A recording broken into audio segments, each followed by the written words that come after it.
Hey, welcome back to the Real Leader Podcast, where we talk real leadership. We are those who didn't start what we are at. We restarted it. We're rebuilding it. We had a predecessor, good or bad, and now we're in the role, leading, re-leading. So thanks for listening. Those of you that are normal listeners, thank you. If you're new to the show, welcome. You can go to realleader.co, find out more information. I say it every time. Please subscribe. Please click. Please share this. Re-leaders know re-leaders. So share this with other re-leaders, and I pray that it's beneficial to you and everyone that you share it with. This is part 2. So if you're listening to this the first time, you need to stop. You need to pause the podcast right now. Go back one episode and listen to part 1. We are talking about the art of unlearning, and that there are things we need to learn as leaders, but we are also discovering that there's some things in leading and re-leading that we need to unlearn. And so last week we unpacked a lot of this. Let's review just very quickly what we talked about last week. Last week we talked about that we need to unlearn the need for the approval of others. We don't have to have the approval of others. We don't have to prove ourselves. We don't have to prove ourselves. Okay. Number 2 is that we're unlearning that more is better. We're unlearning that more is better. What's better is better. Better is better. So we're unlearning this concept and this idea that more is better. Number 3, we're unlearning the need to keep everyone happy. That's not your job. It's not your job. We are healthy. We are required to create disappointment in people. I know. Go back and listen to it. I say it better than I just did. Number 4, we talked about we have to unlearn that conflict means you're failing. Conflict does not mean you're failing. Conflict means you're fixing stuff, and you're getting 1% better every time. Okay, so we got 3 more. We're going to get through these today. The first one, I'm kind of excited to talk about. It's exploratory. It's something I've been mulling over and processing, and I would love to get your comments. If you want to comment in the post, you certainly can. Here it is. You ready? Number 5, we have to unlearn. We're going to unlearn old metrics of success. We're going to unlearn old metrics of success. Here's the problem, okay? For re-leaders, you have taken over the organization, so you've inherited everything. You've inherited the staff, the values, the culture, everything you've adopted. You didn't birth it, you adopted it, and you inherited it. So with that, you have adopted someone else's scoreboard, how they measure success. You have adopted someone else's momentum. You've adopted someone else's definition of a win, what a win is. You've adopted expectations. And so not only do you inherit them, people measure you by them. Now think about that. You are being measured in your leadership by someone else's standards of what success looks like. And it's hard to know what success is if you don't measure. And the question is, what are you measuring? What are you measuring? So old metrics of success. Okay, let's explore this. Let's talk about this. What's the problem? Why is that a big deal, John? Because old metrics were built for a season that you are not called to repeat. If you're a re-leader, there are re-leaders who are taking over the helm of a stud of a leader and an amazing organization that you're trying not to crash what is flying high. A lot of times you're taking over an organization that doesn't want to repeat what just happened. Okay. So the problem with using old metric systems is they're built for a season in the past that you're not supposed to repeat in the future. Okay. So this is exploratory. I want to unpack some of this. These are just examples that I want to share, and then we'll move on. All right. So let's talk about it. Let's talk about it in church context, because I know we have a lot of pastors who listen. Some of you aren't, but just sit tight. I'm coming for you after this. So everyone remembers like packed Sundays. I mean, I grew up, my dad was a pastor. We had church Sunday morning, Sunday night, Wednesday night, and you just did not miss church. Like you might miss church once a year, maybe twice a year. And that was the measuring stick. So a lot of the measuring stick was just purely off head count. How many people came to church? And we still use this measuring stick today. It's so prevalent. And we peacock and compare our churches about the size of our churches. But the truth of the matter is, it's a really poor thing to measure. because I think Barna Group came out with a study recently, and they broke it down by generations. But which by now, by the way, now Gen Z is the most highly attended generation of church, which is crazy. But even Gen Z, they attend church 1.9 times per month. 1.9 times out of 30 days. And it goes down from there, all the way down to baby boomers, which is around one, a little over one time a month. So why are we using a measuring stick that's just not accurate? And so I think a new measuring stick, and Carey Newhoff has spoken about this. He's much more knowledgeable than I. But then kind of a new measuring stick is engagement. It's not head count. It's not head count. It's engagement. How involved are people? Are they serving? Are they giving? Are they sacrificially? Are they consuming, or are they contributing? So think about that in that context. Let's think about some other things. Let's talk about education. Okay, I was in higher education I've been in higher ed for 13 years, 5 years as a president. A big thing for us is you're constantly, it's all about heads, right? That's our product. That's what pays the bills. So you're always looking at enrollment. What is enrollment? What is enrollment? What is enrollment? Well, a lot of times you'll get reporting and you'll talk to other schools. How many students do they have? So you got 500 students, you got 1,000 students, you got 35,000 students, whatever. The problem with that metric is it doesn't equate to the budget. And just bear with me. This is what I'm trying to say. There's two measuring sticks in higher ed when it comes to enrollment. There's head count, and then there's something called FTE, which stands for full-time equivalents. So you might have 3 part-time students that combined in their hours are equal to 1 full-time student. So think about this. 3 head counts could equal 1 FTE. All right, that's a problem. If all you're measuring is heads, your budget is going to be way off. But alternatively, if all you're measuring is FTE, then your student development is going to be way off, because you're building systems and entertainment and student development, student life based off a false number. So I'm just saying, when you come in, one of the first things you got to do is ask, what are we measuring? How are we measuring it? Why is it important? And I'll admit, at Victory Church, we haven't been good at this in the past. We are just now, with the addition of Rhonda Davis, who is great leading that area of our church. We're just now starting to lean into, what are we measuring? Why are we measuring it? Is it the right thing to measure? Let's talk about a few other examples, and then we'll move on. Social media. All right, this can hit church and businesses.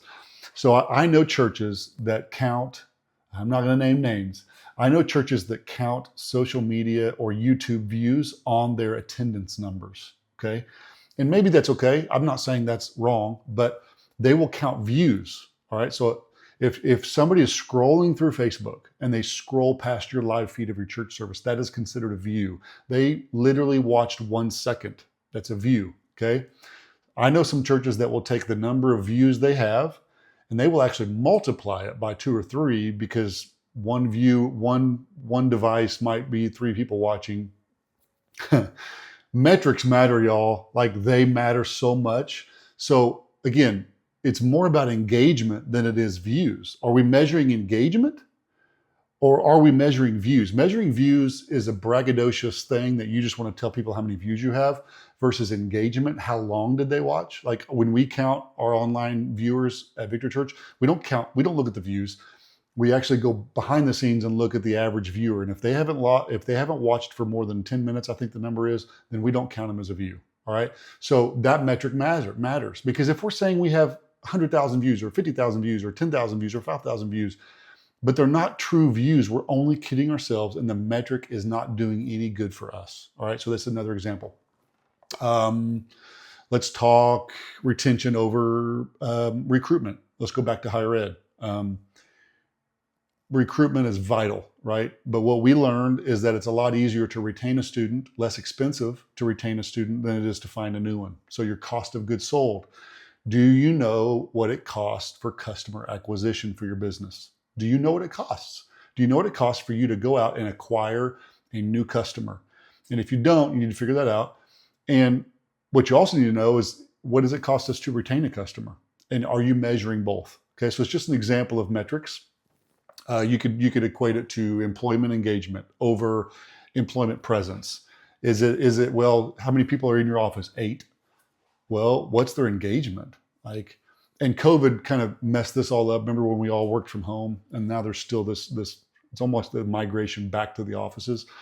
But I would rather have results. I want results. So what are we going to measure? Are we only going to measure who's in the office, or are we measuring the results that they're getting? So is it about employee presence, or is it about employee engagement? That's just an example. So I think I've beat that dead horse long enough. Your job isn't to match the old curve. Okay, it's to build a healthier one. So the only way to build a healthier curve is to pay attention to what you're measuring. And so what you need to unlearn. It might be an industry thing. It may not even be your organization. It may be an industry thing that culture has changed, industry has changed, and you need to unlearn old metrics of what success looks like for your organization. I think that's a fun one to wrestle with. All right. 2 more. Number 6, we're going to unlearn the desire to lead like your predecessor. You're going to unlearn the desire or the pressure to lead like your predecessor. I see this one a lot. There's 2 types of re-leaders. There's re-leaders who took over from a very unhealthy re-leader or leader. And then there are re-leaders who took over from a hero. Like sometimes it's their father, sometimes it's a relative. I know tons of pastors who have done succession and they're in the shadow of their father. And this is unbelievably hard because they want to honor and they don't want to disrupt the apple cart because the apple cart is producing a lot of fruit. And so this tear and this rub within them, and they're challenged by this. I've talked to pastors who are like, listen, my dad wore a suit every weekend to preach. That's not my vibe. Like, I don't want to do that, but I feel like I have to because we have a demographic of people who value that. My predecessor, Mark Crow, great guy, great pastor, built a great church. He is a lot different than me. He is hilarious behind the pulpit. He's funny. He's entertaining. He can have a crowd crying in one moment and crying with laughter in the next. And he is amazing at this. This dude can tell a story of Mary had a little lamb and 50 people come give their life to Jesus. And he has a gift for that. I can't do that. Like, I'm not good at that. I'm more of a teacher. I want to drill down. It's the education side of me. I want to get into the Greek, into the Hebrew. And I remember early on, I was really concerned about that because I'm sitting in a room of people that loved him and they came to the church because they appreciated his style. And so I'm not saying I got that right all the time, but I had to learn to lead from my own voice and not their shadow, not his shadow. And there was even a season there that I was so new at pastoring and preaching that I didn't know what my voice was. And so, I'm ashamed to say it now, but there's a lot of times I would just watch other pastors and I'd try that and I'd mimic him and try to be his style or his style. And I think that's okay till you discover your own identity, but we got to unlearn this desire. And maybe this one's not as much of a desire as it is a pressure. And I got to unlearn that. I have to have the confidence to step up and be myself because we weren't called to be the next them. You're called to be the first you. You can't be the next them. It's impossible. You've been built a completely different way. You're called to be the next you. So you can see this in scripture. Elisha was on the heels of Elijah. And here's the interesting thing about Elisha is he struck the same water, right? Elijah struck the Jordan River with his mantle, the waters parted. And then Elijah gets caught up and Elisha is the next guy in line. And the interesting thing enough is that Elisha did the exact same miracle with the exact same mantle. And one could try to make the argument, well, see, he led just like Elijah. He did the same thing. Yeah, but he did it from the opposite bank of the river, like from the complete opposite side. So there was an opposite effect. There was not an opposite effect. There was an opposite action that created a similar effect. And I think that's a big part of releading is sometimes we do it from the opposite side of the bank, but because of the mantle, now I'm being a preacher. Sorry for those of you that aren't even Christians.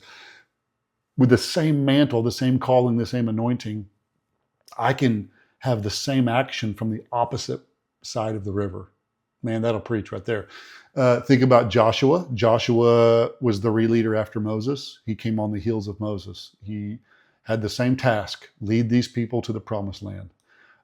But he did it nothing like Moses did. Moses was a visionary leader. He would go up to the mountain, hear from God, come back down. He would strike his staff, stretch his staff, all the things he did. Moses was a warrior. And God told Joshua, Moses, my servant, is dead. You lead these people. And then what he told Joshua was, in the same way I was with Moses, I'll be with you. But he didn't say, I will do through you the same thing I did through Moses. He said, I'll be with you in the same way. But Joshua had to be his own man. He was a warrior. He was a different kind of leader. So mimicking another leader actually undermines your calling. It undermines your calling, and it's really, really bad for your calling. And I would highly suggest you don't do that. So we weren't called to, I'll say it one more time and then we'll go to the next one. We weren't called to be the next them. You're called to be the first you. Okay, so let's review real quick before we do the last one. We're going to unlearn old metrics of success. Okay, we're going to look at what are we measuring? Why are we measuring it? Do we need to shift how we're measuring and what we're measuring? We're going to unlearn the desire to lead like the last person. You do not need to be the previous person that was in your role. And last but not least, we've talked about this one. I'm going to hit it one more time because it's one that I'm living in. We're going to unlearn survival mode. We're going to unlearn survival mode. I've shared about this. If you can go back, you can look at an episode we did on instinct versus intentionality. I talked a little bit about it because for many years I led off of instinct. And I won't harp this because I've already talked about this, but for years, I'm in my 11th year as lead pastor. And for the first, the first 3 or 4 years, we were bleeding, like hurting. And then we just kind of went into this plateau season where we were fine. We're gonna be totally fine. We're gonna make it, but we're conservative. We didn't want to take risks. We were just safe and secure. And this has been the last 3 years or so, 3 or 4 years that the Lord has really just been challenging me that you are not in survival mode anymore.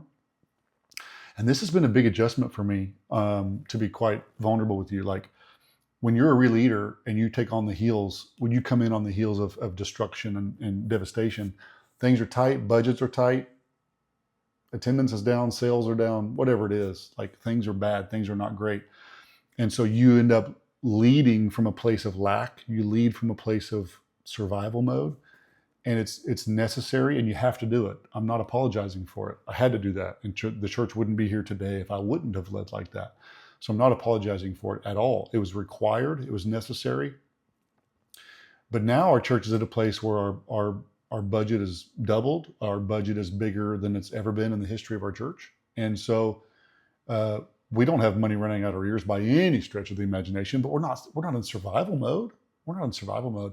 And so God is challenging me to move into more of a faith-filled leading where it's like, that's what faith is. Faith moves when I move. Like the Bible says, faith without works is dead. In Hebrews, it says that it is impossible to please God without faith. And leading from a survival mentality requires no faith. And so I would encourage you as a real leader, you may be in your first 6 months and you're just in that survival mode season, and that's okay. Like give yourself grace there. Maybe you're like me and you've been re-leading for a season. You're 5-10 years in and you're not in survival mode anymore, but you still kind of feel this twinge within you to reserve and hold back and don't take risks.